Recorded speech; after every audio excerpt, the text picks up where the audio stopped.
Ladies and gentlemen, round 15 of the AFL is upon us, so we better get picking who's going to win, who's going to lose, and let's see how well I did last week. Well, firstly, I was so close to getting all of them correct, and I lost out by one game. Only problem really is, though, I didn't get many close scores, so let's have a rundown. So the first game was Thursday the 12th, Saints versus Bulldogs, and I did get it correct. However, Bulldogs went crazy, didn't they? Because they beat Saints by 72 points. I saw a beating coming, but not to that extent. Definitely one person got a close score, though, so well done if it was you. Let me know in the comments.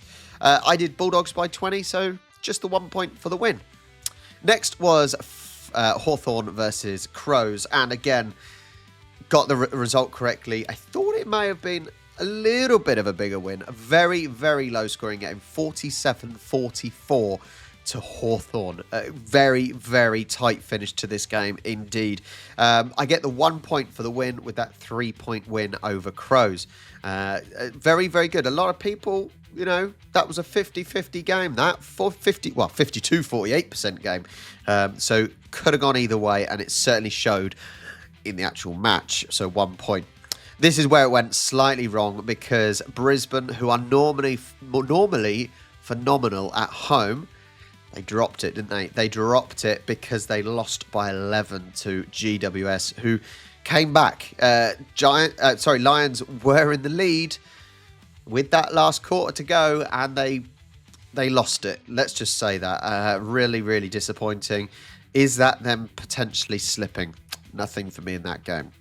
Next is Essendon versus Geelong, and as predicted, Geelong were going to win this. Essendon are really struggling now. They are really, really struggling against a Cats team who are now sitting second and flying. Who saw a 95-point win, though? I did not. I did Cats to win by 25. Just insane. They got absolutely blown out of the water. 1 point for the win again. Next, this was closer than expected because North versus Freo. I did Freo by 30 here. They actually won by 6. Another very close game. These games have either been really close or not close at all so far. Pretty low scoring again. North, very, very close, losing by 6. 1 point for the win.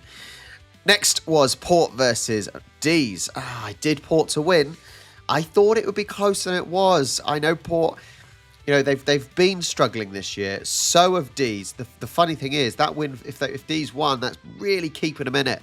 They found a good run of form, and yeah, that's now kind of stoppered them,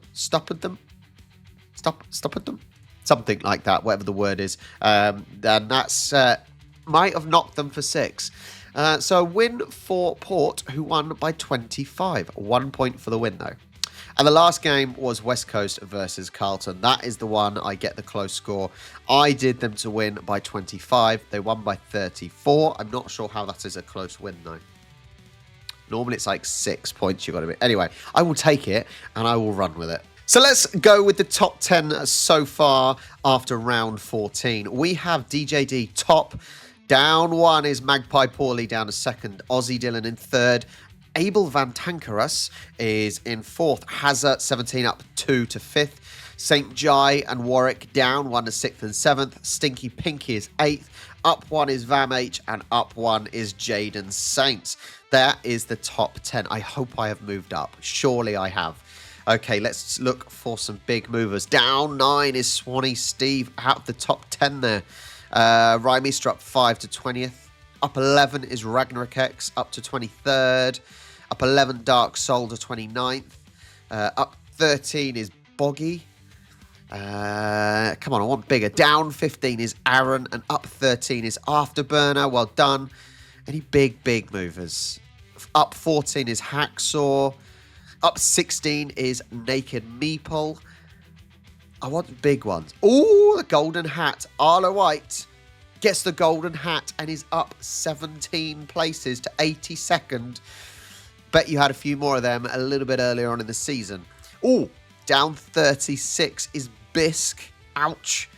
Down 18 is New Elijah to 100th. At least it's a nice figure, I suppose. Oh, there I am. I've only gone up 3 places. That is gutting. It's got only 3 places and I only got 1 wrong. Ugh, 109th for me. Right, let's see everyone else on the list. Wooden Spoon goes to suspended, but did not move up or down. And that is everyone else. Can we go one better and get a Grand Slam, every result correct this week? Probably not. Thursday, the 19th, we start at Optus Stadium in Perth. Freo versus Essendon. Now, look at the form difference here. It is almost the opposite way round for both teams here, isn't it? Because you've got Freo who... they're doing okay. They're sat in 8th place. They've got a game in hand over quite a few teams above them, which is definitely a bonus. They have picked up some really, really good form in the last, 4 games here. Whereas Essendon, they are on that downward slope now in 12th. They can still make the top 8, but it is getting harder and harder for a lot of these teams.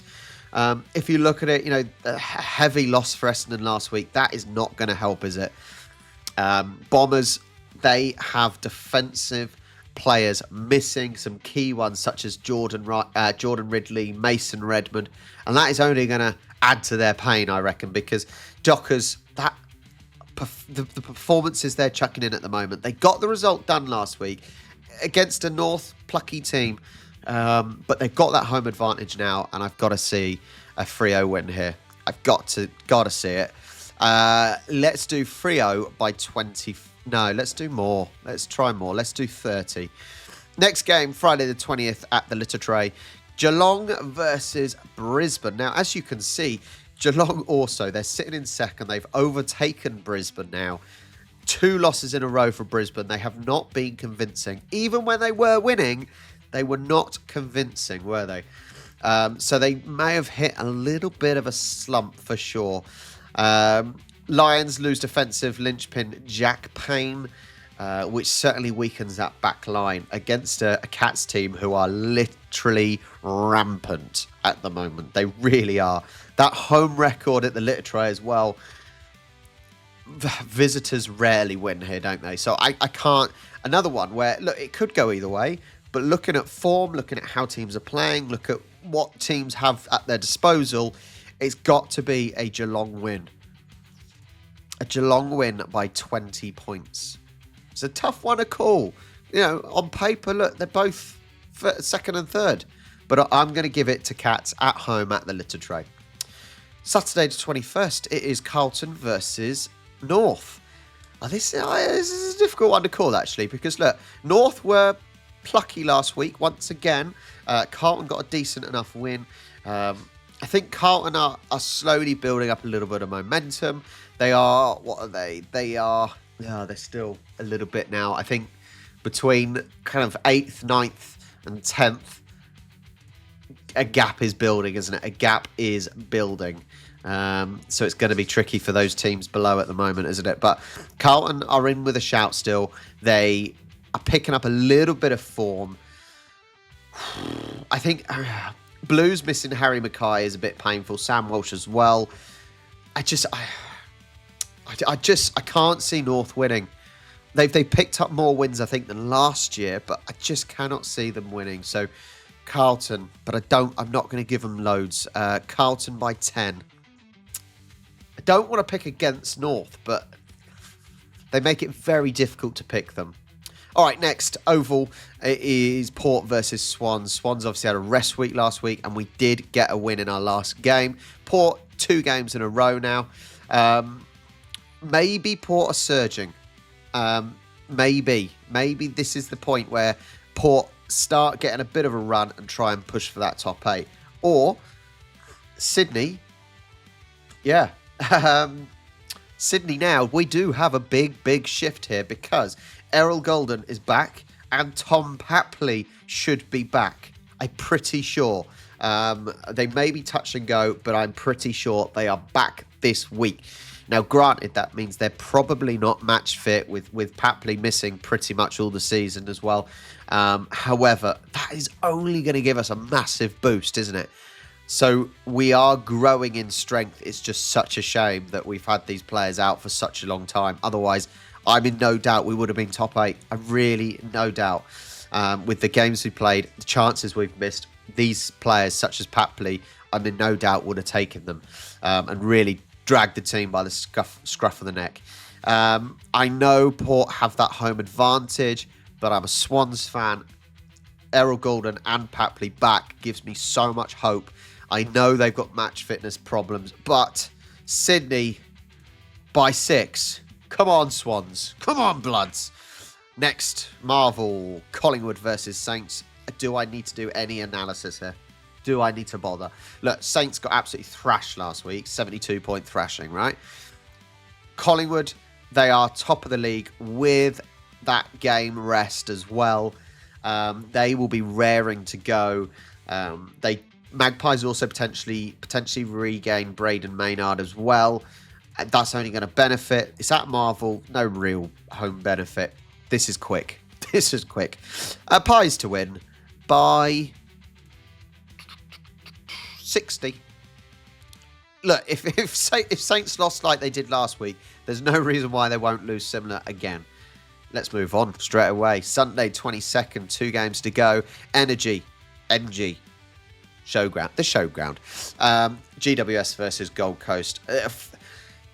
Both teams on 32 here. Gold Coast had a rest last week. GWS had a brilliant result last week against Brisbane at the Gabba.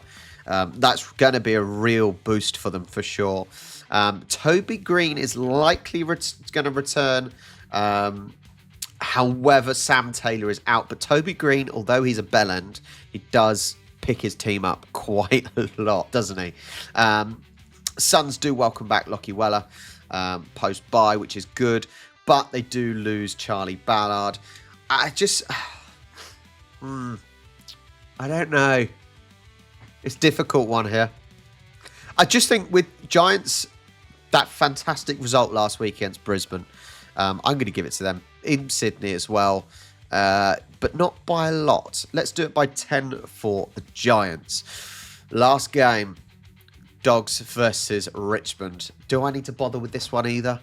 There are some givens, and this probably is also a given, isn't it? Bulldogs, they're doing all right. They're in 9th. They are 4 points off top 8. It's going to be touch and go. It really is.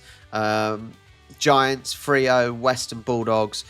You know, a slim chance for Carlton, Port and Essendon, and a very slim chance for Swans, Saints and D's. But Saints no and D's no. Come on, Bloods. Again. I think Bulldogs, they're riding high after a huge win again as well last week. Richmond, undermanned. Just lack of talent. Important players are sidelined, such as Jaden Short. So I think Marvel, absolutely fine for Western Bulldogs. It's just really what scoreline. It should be a battering, shouldn't it? It should be a battering. Let's go 60 as well. One of them's got to pick up, surely. So to summarise my picks, Freo by 30, Cats by 20, Carlton by 10, Swans by 6, Collingwood by 60, Giants by 10, and Dogs by 62. There are some games that should be, they just get off the bus and the result is done. There are some tighter ones for sure. Carlton, for example, Swans, Giants. They are some interesting games that could go either way for sure. But I've got to go up again. I want top 100. Oh, man. Last year I was wanting like top 20. This year it's top 100. That's bad, isn't it? Let's see how it goes. Thank you so much for watching. Thank you once again for being with me every week. You guys are amazing. Amazing. Please do like and subscribe. And as always, I will catch you next week.